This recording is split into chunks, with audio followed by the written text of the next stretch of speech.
सुप्रभात. जय जय रामकृष्ण हरी. 365 दिवसांच्या प्रवचन मालिकेतील आजचा दिवस 98. शंका न ठेवता नाम घ्यावे. नामस्मरण करायला सांगितले की लोक सबबी सांगतात, पण खरोखर नामस्मरण करण्याच्या आड काहीच येत नाही.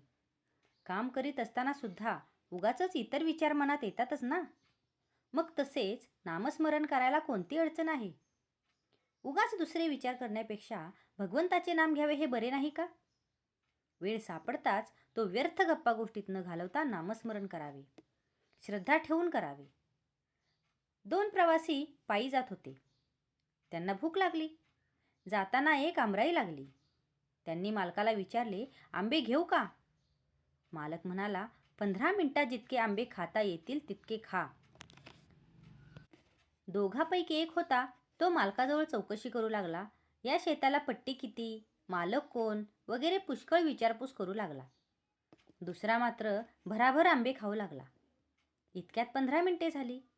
मालकाने सांगितले, वेळ संपली, आता तुम्ही जा. एकाचे पोट भरले, दुसरा मात्र उपाशीच राहिला. या गोष्टीवरून हे ध्यानात घ्यायचे असते की नुसते प्रश्न विचारण्यापेक्षा श्रद्धा ठेवून नाम घेऊ लागावे. नामाचा अर्थ आपल्याला जरी कळला नाही तरी तो भगवंताला कळतो. म्हणून नामाचे महत्त्व कळो वा ना कळो नाम घेत राहावे. ध्रुवाने काय केले? नारद वचनावर विश्वास ठेवून नामस्मरण प्रेमाने करू लागला. तो इतर विचारांच्या शंका कुशंकांच्या नादी लागलाच नाही.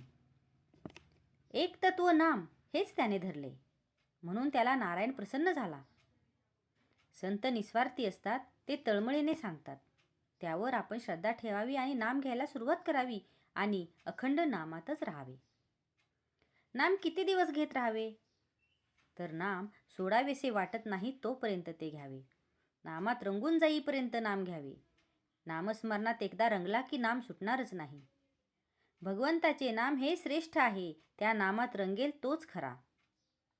चरित्र विसरले तरी चालेल, पण नाम विसरू नये. कारण नामात सर्व चरित्र साठवले आहे.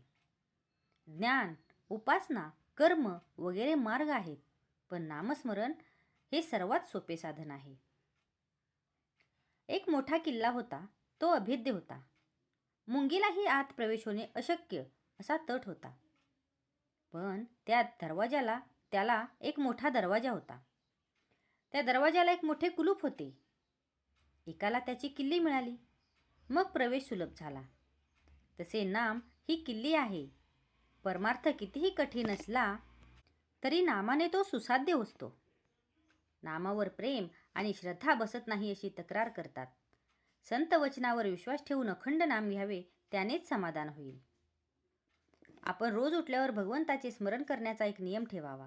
स्नान वगैरे गोष्टी झाल्या तर कराव्याच, पण त्या वाचून अडून बसू नये. आजचा हा भाग तुम्हाला कसा वाटला हे कमेंट करून नक्की सांगा. कमेंटमध्ये लिहा. जय जय रामकृष्ण हरी.